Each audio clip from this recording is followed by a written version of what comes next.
fallecidos en ataque terrorista en Esmeraldas recibieron homenajes militares, mientras que el presidente Lenín Moreno visitó a los heridos en el Hospital de las Fuerzas Armadas en Quito. Consejo de Administración Legislativa admitió a trámite el pedido de juicio político en contra del fiscal general Carlos Vaca Mancheno. Gobierno deberá aportar nuevamente con el 40% al IES para jubilaciones. Además, se eliminó el techo de las utilidades tras la resolución de la Corte Constitucional. 3 muertos y 7 heridos en accidentes de tránsito registrados en la capital. En lo internacional, Pedro Pablo Kuczynski renunció a la presidencia de Perú. Además, ataque suicida en Afganistán dejó al menos 29 personas muertas y 52 heridos.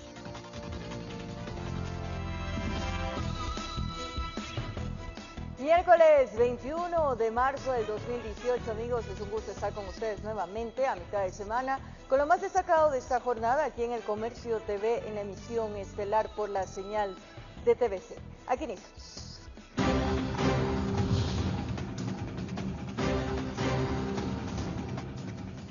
Así es, atención, Pedro Pablo Kuczynski presentó su renuncia a la presidencia de Perú debido a la filtración de videos de supuestos sobornos para comprar votos que eviten su destitución en el Congreso.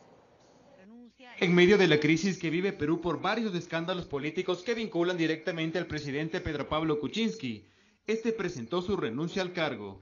Frente a esta difícil situación que se ha generado y que me hace injustamente aparecer como culpable de actos en los que no he participado, pienso que lo mejor para el país es que yo renuncie a la presidencia de la República, porque no quiero ser un escollo para que nuestra nación encuentre la senda de la unidad y armonía que tanto necesita y que a mí me negaron. Esta decisión la tomó un día antes de que el Congreso peruano debata su situación política, después de que la bancada Fuerza Popular revelara 4 videos de supuestos sobornos a varios congresistas para comprar votos que eviten su destitución. Aparecieron grabaciones editadas y selectivamente tendenciosas que daban la impresión de que el gobierno estaba ofreciendo obras a cambio de votos a favor de los congresistas que iban a votar en conciencia. Kuczynski denunció que los constantes ataques a su gobierno y a su persona desde el legislativo han creado un clima de ingobernabilidad en el país. Esta confrontación política ha creado un clima de ingobernabilidad que le hace un enorme daño al país y no nos permite avanzar.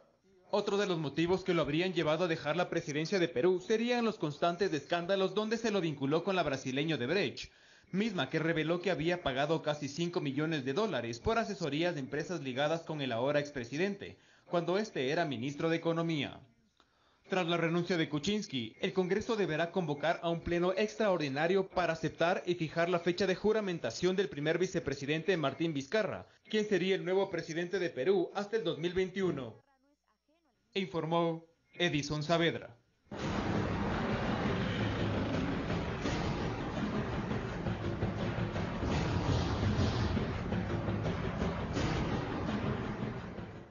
En nuestro país, la Armada del Ecuador trasladó 2 de los 3 fallecidos del atentado terrorista en Mataje, provincia de Esmeraldas, a Guayaquil y Milagro. Los uniformados rindieron honores póstumos a las víctimas. Las autoridades aseguran que están enfrentando a los enemigos sin uniformes en la frontera. El ceremonial de la Armada inició en el aeropuerto de Táchira, en la provincia de Esmeraldas. Los cuerpos de los infantes de Marina eran subidos al avión caza, cubiertos de la tricolor, que prometieron defender hasta la muerte. Ya en la plataforma de vuelo de la aviación civil en Guayaquil, los esperaban más amigos, superiores, oficiales y familiares, que no aguantaban el dolor de haberlos perdido. Eran 2 de las 3 víctimas del atentado terrorista en Mataje. el cabo Jairo Steven Sandoval Bajaña, de 25 años, y el marinero Sergio Jordán Elaje Cedeño, de 23. Hoy en día perdemos a este compañero y la Armada se encuentra muy dolida, pero siempre comprometida con nuestro pueblo y a seguir luchando día a día para mantener nuestra soberanía en alto. Para el contraalmirante Darwin Jarrín, quien es el comandante de operaciones navales de la Armada, cree que la situación en la provincia verde es complicada, porque no luchan con uniformados como cuando los entrenaron. El enemigo se esconde con un manto relacionado al narcotráfico. Es un enemigo sin rostro, es un enemigo que no se identifica para nada, no viste un uniforme, va más allá de una guerra convencional. Estos realmente son escenarios que no los habíamos vivido nunca. Algunos se salvaron de morir. La onda expansiva afortunadamente no los alcanzó de la misma manera como a sus compañeros. Observaron un tanque que contenía algún elemento que suponían ellos que tenía alguna carga sospechosa. Al acercarse a ese tanque, bueno, he detonado y estas son las consecuencias. El lema vencer o morir no pudo con el dolor de estos ciudadanos que defienden el territorio nacional. Y ahora lloran a su marino y a su cabo. Quienes integran la Armada están de luto y sus corazones llenándose cada vez de fuerzas y coraje contra supuestas bandas narcodelictivas, informó Charlie Pisa. Y a esta hora nos vamos a contactar con nuestro compañero Iván Casamen, quien se trasladó hasta San Lorenzo, en la provincia de Esmeraldas, para informarnos los detalles del último atentado ocurrido en esta zona del país. Te escuchamos con mucha atención, Iván. Adelante, muy buenas noches. Hola, ¿qué tal María Fernanda? Amigos televidentes, una buena noche. Levantamos señal nosotros desde el cantón San Lorenzo, provincia de Esmeraldas. Este es un cantón fronterizo, ubicado al norte de lo que es la provincia de Esmeraldas. Al momento nos encontramos en los exteriores del cuartel policial que el pasado 27 de enero fue blanco de un ataque terrorista que destruyó la parte posterior de estas instalaciones y ahora están acá ya en proceso de reconstrucción. Les comentamos rápidamente que los cuerpos de las personas que fallecieron el día de ayer, una patrulla de la Marina que fue sorprendida por la explosión de un artefacto explosivo. Dos de ellos ya llegaron hasta la ciudad de Guayaquil y el otro a Milagro, mientras acá también se realiza la velación del cuerpo presente del marino Luis Alfredo Mosquera Borja, de 47 años de edad. Es un suboficial segundo quien prestaba su servicio aquí en el cantón San Lorenzo y era parte lamentablemente de esta patrulla que fue sorprendida por este artefacto explosivo. De la velación del cuerpo presente en la capilla ardiente que se levanta en el barrio 27 de agosto, les contamos en la siguiente nota. Los colores amarillo, azul y rojo cobijan el féretro que ocupa una esquina de la casa donde se levanta la capilla ardiente. Compañeros de la vida militar escoltan los restos del uniformado que perdió la vida cuando la patrulla de la que formaba parte fue blanco de un ataque con explosivos. Así tocó y hay que resignarse primeramente y darle la oportunidad a que si Dios se lo llevó fue porque así lo quiso. El suboficial segundo de la Marina tenía 47 años, era padre de 4 hijos, 3 mujeres y un varón, este último de 10 años de edad. La noticia de la muerte del padre y esposo sorprendió a todos. Nunca se imaginaron que la carrera militar les iba a dejar un vacío difícil de llenar a medio camino de la existencia terrenal. Fue el padre, el amigo, el cuñado, el hermano, el hijo, ejemplar. No tiene nombre el hombre que se van llevando al cielo. Por 26 años vistió orgulloso el uniforme de la Armada Nacional. Podía haberse retirado de la vida militar, pero prefirió alcanzar un grado más para cumplir los 30 años de servicio, sin imaginarse que un atentado iba a terminar con su carrera de forma repentina y violenta. Era un hombre demasiado estricto, pero él nunca nos faltó el respeto de ninguna forma. Él siempre era amoroso. Su segunda hija, Génesis, quiere seguir los pasos de su padre. El sueño del suboficial era ver a sus vástagos profesionales Ella está a punto de graduarse en enfermería, pero el día de la ceremonia, el marino ya no estará a su lado. La bendición le llegará desde arriba. Que iba a estar siempre conmigo y que lograra sacar el título. Ya el 27 del mes que viene ya me graduaba. Él dijo que iba a ir. Yo sé que él va a estar al lado mío. Conocido por sus amigos como Castrilli, porque le gustaba ser árbitro de fútbol, ya nunca más volverá a las canchas. Seguramente su mejor partido lo pitará desde el cielo. Desde San Lorenzo, con imágenes de Tito Correa, informó Iván Casamen. 19 horas con 9 minutos, nosotros seguimos transmisión en vivo desde los exteriores del cuartel policial de San Lorenzo. Les comentamos que en horas de la tarde llegó parte de la cúpula policial hasta este lugar, encabezados por el comandante general Ramiro Mantilla. Ellos mantuvieron una reunión al interior del cuartel policial, luego brindaron breves declaraciones a los medios de comunicación. El alto oficial señaló que se ha incrementado el número de uniformados, especialmente de los grupos tácticos, así como de inteligencia, para seguir con los operativos aquí en esta zona, donde se mantiene, a propósito de esto, el toque de queda, el estado de excepción, como son en los cantones de San Lorenzo y también en el cantón Eloy Alfaro. El número de uniformados se ha elevado, también existe una coordinación entre Fuerzas Armadas y Policía Nacional para capacitar a las personas, a los elementos uniformados, para evitar que sean blancos fáciles de estos atentados terroristas. Escuchemos lo que nos dijo, lo que señaló dos altos oficiales al respecto. La idea es que preventivamente cerrarles todo el tema logístico a todas estas organizaciones delictuales que actúan en la frontera, pero también el sistema de inteligencia y de investigación también ha sido reforzado. La Dirección Antinarcóticos con sus unidades especiales siguen trabajando en la zona.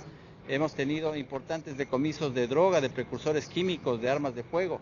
Hemos detenido a 14 miembros de esta organización delictual perteneciente al grupo del Guacho, y que es la principal organización que nos está afectando a la seguridad aquí en esta zona. El tipo de explosivo es un explosivo bastante casero, se ha utilizado confirmado en los primeros dispositivos que ocurrieron en el cuartel de San Lorenzo con ANFO, que es un nitrato de amonio, que es un fertilizante, el cual mezclado con un combustible diésel y un iniciador se ha ocupado para realizar las explosiones a través de diferentes tipos de iniciadores de tipo eléctrico.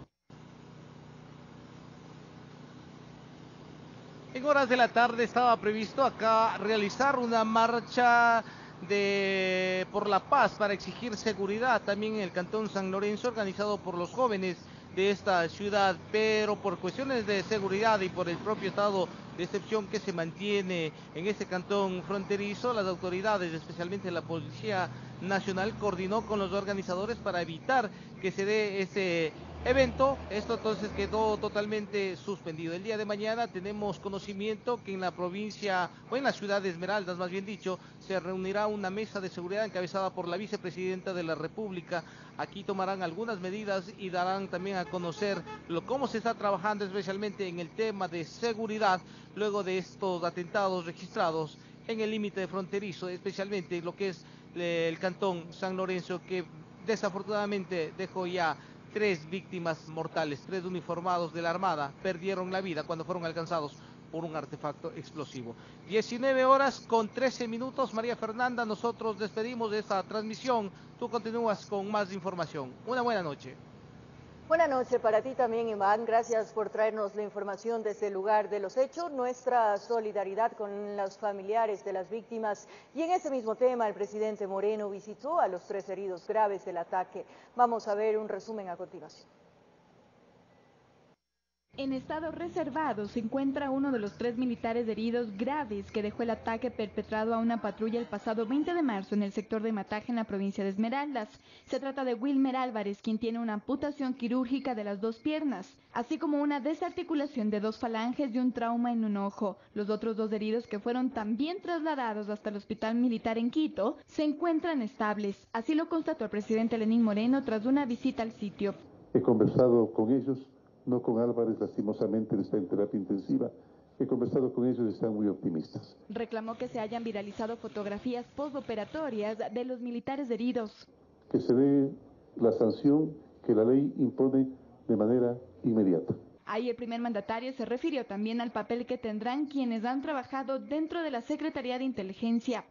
Los expertos de la SENAIN antigua, pues ellos acompañarán también a nuestros militares para que hagan las investigaciones respectivas. Informó las acciones que se tomarán en colaboración con el gobierno de Colombia para dar seguridad a la frontera. Nosotros hemos acordado una inmediata reunión de la Comifrom, una inmediata reunión del sistema 3x2, en la que se reúnen cancilleres y ministros de defensa, donde ellos tienen absolutamente toda la información, ellos van a proveernos toda la información para nosotros poder defendernos de estos ataques aéreos. El presidente estuvo acompañado, entre otros, del ministro de Defensa Patricio Zambrano, y quien a su vez explicó cuáles son las órdenes que los uniformados desplegados en la frontera deberán cumplir. En el momento que haya que hacer el uso progresivo de la fuerza, se la hará. Y esa es la disposición que se ha dado a los mandos militares y policiales. El ministro de Defensa también se refirió a las reuniones que se tendrían planificadas para los próximos días. La primera, el jueves 22 de marzo, donde se reunirían los ministros de la Mesa de Seguridad en la provincia de Esmeraldas. La segunda, una que se estaría planificando para el día sábado en Tulcán. Los viceministros del Interior, de Defensa y de la Cancillería, quienes estarán presentes en este evento. No se descartó convocar a un consejo consultivo de exministros de Defensa y exjefes del Comando Conjunto de las Fuerzas Armadas como respuesta a los atentados en la frontera con Colombia. En Quito informó Andrea Orbe. Además, los atentados terroristas suscitados en la frontera con Colombia son catalogados por expertos en seguridad y exmilitares como acciones planificadas que podrían intensificarse si las autoridades nacionales no toman medidas oportunas. Estos acontecimientos, afirmaron, deben conllevar al Estado a ejecutar nuevas estrategias de inversión de seguridad que fortalezcan a estos sectores. El general del Ejército en servicio pasivo, Juan Méndez, asegura que el problema con los grupos de disidentes de las FARC dedicados ahora al narcotráfico se los venía a venir. La mayoría de esta gente es gente que ha combatido contra los soldados colombianos. Son ex desertores o ex miembros de las FARC que han luchado por 50 años. Conocen técnicas guerrilleras, conocen técnicas de armamento. De otra parte, el experto en seguridad Daniel Pontón mantiene otro criterio en el que señala como complicado sacar deducciones anticipadas. Que la guerra del narcotráfico no es una guerra fácil. A pesar de los recursos que se ha invertido a nivel mundial, el narcotráfico sigue siendo una actividad altamente vigente. Frente a este panorama de narcoguerrilla, Méndez indica que el Ecuador ha desestimado la adquisición de equipos especializados para la actividad militar moderna. Mientras Fuerzas Armadas están viviendo al límite con sus medios, en cambio la guerrilla, con el río de plata que les produce el narcotráfico, tiene comunicación satelital, tiene la última tecnología. Un punto que hay que tener claro, según expertos en seguridad, es que estos actos de violencia no son casuales. Por lo tanto, si no se toman medidas urgentes, afirman, podría germinar en consecuencias mayores. Pues sería lamentable que Ecuador se vea inmiscuido en una guerra que en otros países se ha visto altamente complicada, con un desangre enorme, con un número de vidas enorme, costos sociales, políticos, económicos muy significativos. El problema actual de seguridad que tiene el país, según confirma este militar, quien fue exdirector de inteligencia del Comando Conjunto de las Fuerzas Armadas,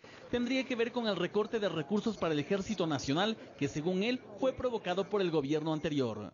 Con el criterio de que ya no vamos a tener guerra con el Perú, ya no se necesita Fuerzas Armadas. A más de eso, mire, se disolvió toda la inteligencia de Fuerzas Armadas, que es la que tiene conocimiento de todo esto, y se creó una Secretaría Nacional de Inteligencia simplemente de tipo político persecutorio. Como medida para contrarrestar esta amenaza que permaneció latente durante mucho tiempo en la frontera nacional, proponen el fortalecimiento de la institución militar, capacitar a la ciudadanía sobre la amenaza de estos grupos de delincuencia organizada y que el Estado brinde recursos para fortalecer la economía y bienestar de los ciudadanos de estas zonas. Esto con el fin de que la población no caiga seducida ante el dinero narco. Los llamados raspachines, que viven de lo que cogen la hoja de coca. ¿Cuánto les pagan? Ganan $300, $800 mensuales. Ponen una media hectárea de yuca y a los 6, 7 meses no cogen ni $100. Mientras estos temas relacionados con la seguridad nacional se agudizan y mantienen en zozobra a la ciudadanía, aseguran los expertos en esta materia que las acciones deben ir de la mano con la planificación e inversión en el sector militar, pues si se llega a fracasar con ello, el panorama podría tornarse insostenible, informó Javier Rosero. Y la Asamblea Nacional busca llamar a comparecer al Frente de Seguridad del régimen tras el atentado ocurrido en la frontera norte. El ministro del Interior entregó detalles de los operativos realizados al bloque oficialista. Los pedidos fueron múltiples. En el Pleno se solicitaba analizar una resolución que viabilice la comparecencia de las cabezas del sector de seguridad. Esto tras los atentados registrados en la frontera norte. Al menos 4 pedidos se registraron en la sesión de este miércoles. A fin de que estén aquí las autoridades para que indiquen cuáles son las razones por las que se ha llegado a esa hecatombe en la frontera norte. 2 de ellos pasaron, pero antes, en la asamblea, se dedicó 1 minuto de silencio en memoria de los militares fallecidos. Lo que se espera dentro del Pleno es que se abra el debate para concretar la comparecencia de los ministros del Interior, Defensa y el alto mando, tanto militar como policial, y que había que aclarar la situación en frontera. Que los asambleístas no nos convirtamos en cómplices en estas circunstancias para evitar que las autoridades comparezcan aquí, no en calidad de conferencistas. No queremos que vengan para expresarle de manera directa al pueblo ecuatoriano el diagnóstico. ¿Cuáles son las causas? Pero acá habían reclamos, pues este miércoles el ministro del Interior acudió a la Asamblea para reunirse con el bloque oficialista e informar sobre el tema. Y quiero rechazar públicamente la reunión que el día de hoy ha tenido el ministro del Interior con el bloque de Alianza País, porque esa reunión debió haber sido con todos los asambleístas. Tras su encuentro con los legisladores oficialistas, el ministro ratificó que el ataque en frontera era una respuesta de los delincuentes que han sido golpeados por múltiples operativos. Los grupos armados organizados residuales están en este momento como grupos delictivos y prestando sus contingentes armados hacia grupos o carteles de otros países, inclusive para poder garantizar flujos logísticos en el paso entre Colombia y Ecuador.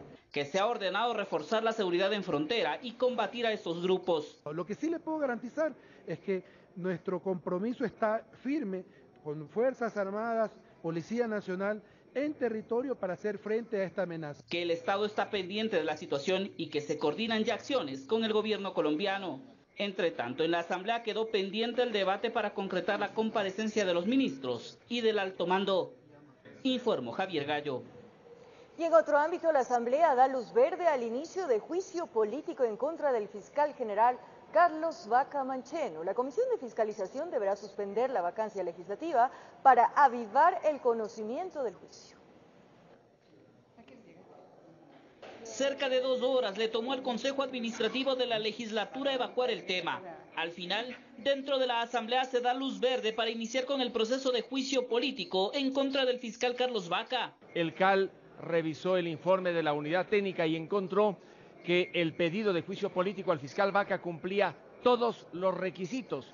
Por ello, le corresponderá a la Comisión de Fiscalización de manera inmediata abocar conocimiento y, por supuesto, dar el plazo de 15 días al fiscal Vaca para que se defienda. Que las pruebas son claras, dicen los legisladores. La principal, un incumplimiento de funciones por parte del fiscal y la filtración del audio del diálogo entre el expresidente de la Asamblea y el excontralor. Aquí se ha hecho público un audio sin seguir el debido proceso y se tiene que analizar en base a qué articulado jurídico en el Código Penal, en las diferentes leyes ese audio fue publicado. Y eso realmente puede caer en un incumplimiento de funciones. Para viabilizar el proceso, el CAL también decidió que la Comisión de Fiscalización no se acoja al receso legislativo que arranque el próximo lunes. Empiezan a correr los tiempos y es importante que no se pierda más la oportunidad de que la Asamblea trabaje de manera efectiva y sin ningún tipo de cálculos políticos. De hecho, la Asamblea no podía dejar de tomar una decisión al respecto, más aún cuando existe ya una resolución en el sentido del Pleno de la Asamblea Nacional. Y ante la posibilidad de una reestructuración de la Asamblea, acá dicen que esto no será obstáculo para arrancar con el proceso. Como les había dicho, mi interés es dejar la Comisión de Fiscalización.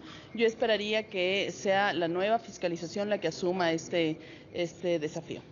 En todo caso, el enjuiciamiento político en contra del fiscal general ha iniciado, proceso que podría tomar al menos 30 días. Tras esto, el Pleno de la Asamblea tomará una decisión en torno al futuro del fiscal general Carlos Baca. Informó Javier Gallo. Por otro lado, el Consejo de Participación Ciudadana Transitorio avanza con la evaluación de las autoridades del Estado, por lo que diseñará una hoja de ruta. Por lo pronto, analiza la separación del cargo del Superintendente de Economía Popular y Solidaria, Patricio Rivera. Este jueves 29 de marzo, Patricio Rivera será recibido en el Pleno del Consejo Transitorio para que pueda defenderse de las acusaciones de no posesionarse en el plazo que manda la ley.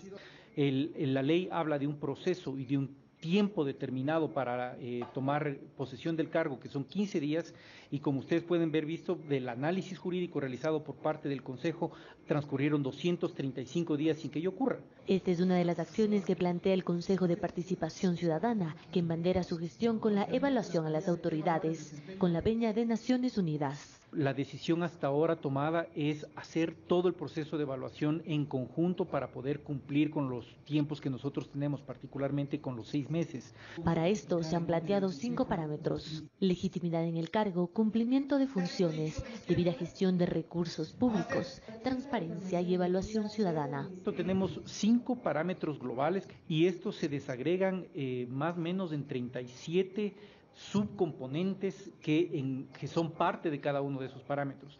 Toda esta información ha sido enviada ya a Naciones Unidas. Y a esto se suma también la exhortación a la Asamblea Nacional para que se inicie con premura un juicio político contra el fiscal general Carlos Baca Mancheno. No renunciamos a nuestro derecho de evaluar a todas las autoridades, inclusive al fiscal, y luego tomar la decisión que corresponda al resultado de esa evaluación. Pero estando el asunto político en manos de la Asamblea, pedimos que cumpla pronto también su misión. Se trasladó también al Consejo de la Judicatura la investigación a Baca, hecha por la Comisión Anticorrupción en 2016, por un posible tráfico de influencias en el caso Pases Policiales. Además, el Consejo Transitorio requirió a la Asamblea agilitar el proceso de análisis y reforma o derogatoria de la Ley de Comunicación, así como también se pidió a Contraloría y Fiscalía hacer exámenes especiales a las compras hechas por la Secretaría Nacional de Inteligencia, el patrimonio de sus funcionarios y el uso de sus equipos tecnológicos de intervención. Informó Carolina Basante. Y la Asamblea aprueba la ley que viabiliza la elección de los vocales del Consejo de Participación Ciudadana definitivo. La elección será por distritos electorales. El debate fue intenso. En el Pleno, el punto más álgido de la ley fue la decisión de crear 7 distritos para la elección de los vocales del Consejo de Participación definitivo. De que se divida el territorio nacional en distritos electorales que permitan que de cada distrito se postulen los mejores hombres y mujeres que cumplan con esos requisitos, que no caigan en esas inhabilidades. Es que en sectores de oposición les quedaban dudas de la regionalización y hacían críticas. El riesgo de que vuelvan a poner provincias como Bolívar junto con Guayas, por ejemplo, lo mejor es que todos los ecuatorianos puedan votar por la lista nacional. La propuesta era que el país se divide en 7 regiones. Cada una de ellas podría elegir a un representante que sea propuesto por las organizaciones sociales, locales o nacionales. Esto lo que nos permite es tener candidatos mucho más cercanos a nosotros, que se recoja el verdadero sentimiento de la participación ciudadana, algo que lamentablemente hasta ahora sigue siendo un elefante blanco. En la ley, el CNE perdió la potestad de preseleccionar a los candidatos. Esto es reemplazado por un incremento de requisitos. Ningún tipo de preselección, ningún tipo de filtro previo en términos de valoraciones subjetivas por parte de cualquier persona. Debe ser una elección directa, sin preselecciones. El debate concluyó y tras el receso de 1 hora para consensuar el proyecto, este se vio complicado, pues en la bancada de Creo y el BIN aún no estaban convencidos. El proponente de la ley, Daniel Mendoza, tuvo que acudir para dialogar con los legisladores, pero la discusión fue intensa y al parecer sellar un acuerdo era tarea difícil. Cerca de las 7 de la noche de este miércoles llegó un acuerdo: eliminar definitivamente de la ley la regionalización y dejar que la elección de los próximos consejeros sea abierta. Así, con 98 votos a favor, la Asamblea Nacional aprobó las reformas a la Ley del Consejo de Participación Ciudadana y Control Social sobre la elección de los nuevos consejeros por voto popular en 2019, dando paso a la decisión tomada por los ecuatorianos en la consulta popular del pasado 4 de febrero. Informó Javier Gallo. Atención, la Corte Constitucional falló a favor de quienes presentaron una demanda de inconstitucionalidad aparte de la Ley de Justicia Laboral, con lo que se restituye el aporte del régimen del 40% para la seguridad social, como el porcentaje de las utilidades. La medida no tendría el carácter de retroactivo.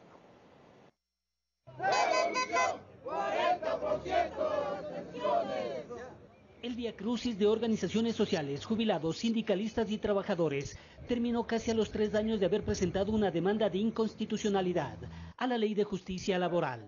El día de hoy, el pueblo ecuatoriano acaba de alcanzar un triunfo con la restitución del 40% que se debe pagar el Estado al Instituto Ecuatoriano de Seguridad Social.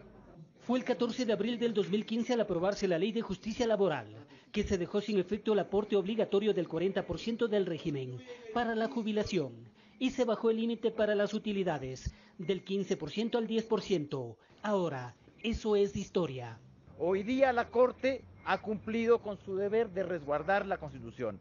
Lamentablemente no lo han hecho por iniciativa propia, ahí ha existido, afortunadamente, y saludamos también al presidente de la República y al ministro de Trabajo, Ledesma Huerta, por su posición que ha sido firme en torno al reconocimiento de los derechos de los trabajadores.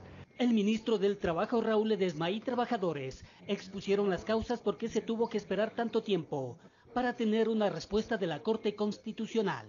Reconocer que ahora se trabaja con absoluta independencia y eso permite ya ir saliendo de algunos temas pendientes que estaban detenidos en el Ecuador y en este caso en favor de los trabajadores. Y le hemos dicho frontalmente al presidente de la Corte de que durante 10 años la Corte Constitucional estuvo parcializada, estuvo secuestrada, así como las otras instancias del Estado.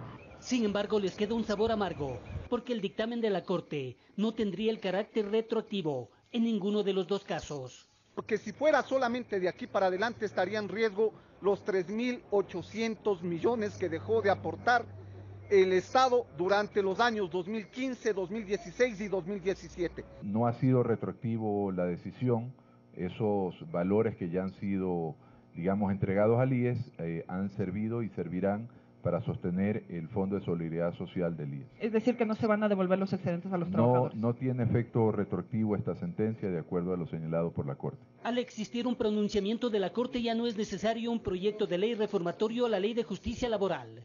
Los cambios entrarán en vigencia una vez sean publicados en el registro oficial. Es decir, los trabajadores que se vieron afectados el próximo abril recibirán sus utilidades completas correspondientes al periodo fiscal 2017. Informó Héctor Romero. Momento de nuestra primera pausa, amigos, aquí en el Comercio TV. Al volver, varios bloques de droga transportados ocultos en un camión fueron decomisados en la ciudad de Guayaquil. Y en la capital de la República, 2 personas fallecidas y 7 heridas. Es el resultado de un accidente de tránsito. Ya volvemos con estas y otras noticias.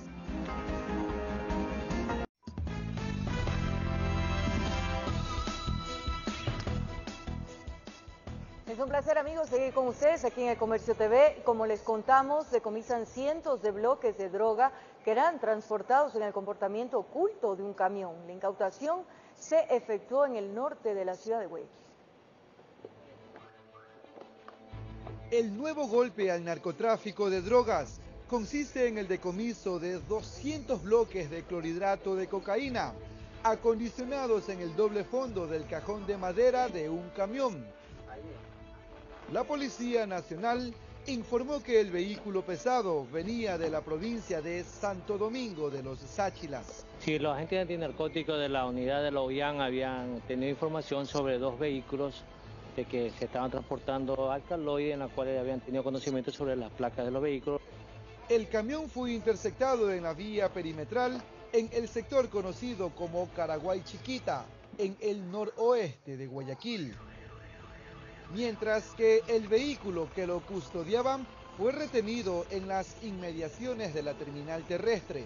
Hay 3 detenidos y se va a proceder a hacer el pesaje a fin de poder determinar la cantidad y luego la Fiscalía formulará cargo conforme indique el pesaje de la droga. Se presume que la droga ingresó al país por la frontera norte e iba a ser enviada al exterior a través de los puertos, bajo la modalidad de gancho ciego. Informó Jorge Salazar. Luego de perder pista, un vehículo pesado cayó sobre una vivienda de construcción mixta. El hecho ocurrió en un populoso sector en el noroeste del puerto principal. La volqueta se accidentó aparatosamente mientras circulaba por una pendiente. Luego cayó sobre esta vivienda. El percance se produjo en la cuarta etapa de la cooperativa Valerio Estacio, en el noroeste de la urbe. El vehículo pesado transportaba materiales de construcción. Con mucho miedo, mucho susto, porque ahí había una persona adentro y imagínense si hubiera llegado más al fondo la volqueta, podía haber pasado mucho. ¿Por aquí no suben las volquetas? No, por aquí no suben las volquetas. ¿Y por qué no dejaron material? Porque por la loma, además porque estaba lloviendo. Se ha producido un volcamiento de un vehículo de carga pesada. Ventajosamente no ha habido pérdidas humanas, solamente daños a la propiedad privada. En el domicilio afectado se encontraban varias personas, entre ellos menores de edad, que afortunadamente salieron ilesos. Ante el accidente, los moradores del sector solicitan a las autoridades el arreglo de las calles para evitar situaciones de este tipo. Más que todo a las calles, ¿no? Porque están en pésimas condiciones y con este invierno que caen torrenciales de agua, empeoran las calles prácticamente. Han llegado a un acuerdo verbal tanto el propietario del vehículo de carga pesada como el propietario del inmueble, los cuales ya van a poder realizar los arreglos pertinentes para poder evitar percances posteriores. Informó Jorge Salazar. 2 personas fallecidas y 7 heridas es el resultado de un accidente de tránsito registrado en el ingreso sur de Quito. El irrespeto a las señales de tránsito sería la causa, de acuerdo a las primeras investigaciones.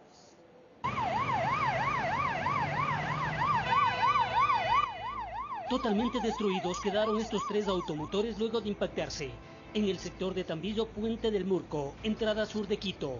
Un accidente, un choque por alcance, posterior un choque frontal, involucrados 3 vehículos, una camioneta, un furgón y una unidad de transporte público. Las primeras investigaciones dan cuenta que el irrespeto a las señales de tránsito de uno de los conductores puso fin a la existencia de 2 personas. Entendemos de que la camioneta azul trató de realizar el ingreso hacia el Murco, él circulaba en sentido norte-sur. Tal vez la falta de uso de luces luminosas para hacer el giro, y de igual manera el furgón no alcanzó a realizar ninguna maniobra, por lo que se produce el impacto en primera instancia. Para luego la camioneta chocarse con el transporte interprovincial que llegaba a Quito. 7 personas resultaron heridas, 5 de ellas trasladadas a casas de salud. Accidente de tránsito que interrumpió el tráfico vehicular casi por 2 horas. Lastimosamente, en ninguno de los 2 sentidos pues tenemos vías alternas para poder dar el flujo. De todas maneras, hemos tratado de sacar la circulación por un camino de segundo orden que existe por una de las haciendas del sector. Ocurrió a las 5 de la mañana de este miércoles, informó Héctor Romero. Un accidente de tránsito en Avenida Rodrigo de Chávez, al sur de Quito, dejó una persona de sexo femenino de aproximadamente 23 años fallecida. Al parecer, el lamentable incidente habría ocurrido después de que un bus de transporte público la atropellara. Las autoridades recomiendan que tanto conductores como transeúntes respeten las señales de tránsito para evitar ese tipo de siniestros que cobran la vida de las personas. Ocurrió un accidente de tránsito de tipología atropello, en el que lamentablemente dejó como resultado una persona fallecida, la misma que ya fue trasladada hasta el Departamento de Medicina Legal para realizar las diligencias correspondientes. La persona ha transitado sobre la calzada y fue atropellada por el automotor, que en este caso es un bus, y desafortunadamente una pérdida humana. Desafortunadamente aún nosotros no tenemos la cultura vial, tanto como conductores como peatones, para respetar la señalización que corresponde. Entonces se recomienda a los conductores respetar las señales de tránsito y a los peatones de igual manera, respetar y cruzar por donde deben transitar los peatones. Una nueva pausa en el Comercio TV. Al volver, en lo más destacado del acontecer internacional, en Afganistán 29 personas mueren tras ataque suicida cuando una persona se inmolara en el sitio donde se celebraba el año persa. Ya regresamos en TVC.